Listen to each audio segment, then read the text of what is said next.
কেন? আচ্ছা, আউটকাম। দেখো আমি একটা কথা বলি। কুইন অফ পেন্টিকল মানে তোমার কাছে যথেষ্ট নলেজ, তোমার কাছে যথেষ্ট বিজনেস, তোমার কাছে যথেষ্ট মানে কনফিডেন্টও তোমার মধ্যে আছে।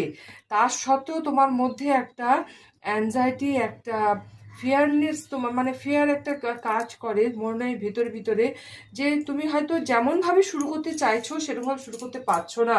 তোমাকে এখানে তোমাকে রিকোয়েস্ট করা হচ্ছে যে তুমি তোমার সমস্যা, তুমি ঈশ্বরকে জানো, যে তুমি ঈশ্বরে বিশ্বাস করছো, যে তুমি ভগবানে বিশ্বাস করো, মন প্রাণ দিয়ে তাকে স্মরণ করো এবং তাকে তোমার সমস্যা সঁপে দাও, তার কাছে তুমি নিবেদন করো যে তোমার যাতে পিএইচডিতে তুমি যাতে ভালোভাবে শুরু করতে পারো।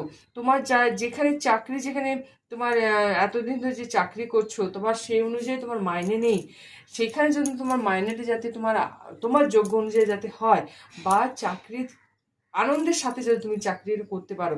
দেখো, শিক্ষা দেওয়াটাও তো একটা সমাজসেবার কাজ।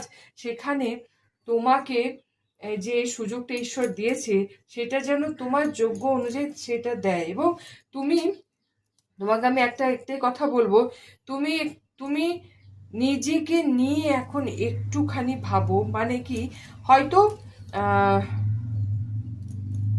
তোমার মন খারাপ হয়ে তুমি বসে থাকো, তোমার হয়তো কিছুই ভালো লাগে না, লিখতে ভালো লাগে না, পড়তে ভালো লাগে না, তুমি কাজ করতে চাইলেও তোমাকে মনে হচ্ছে যেন তোমাকে খিচে কেউ ধরে আছে।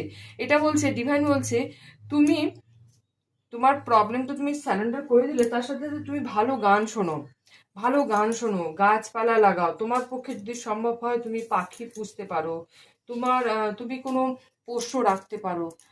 এতে তোমার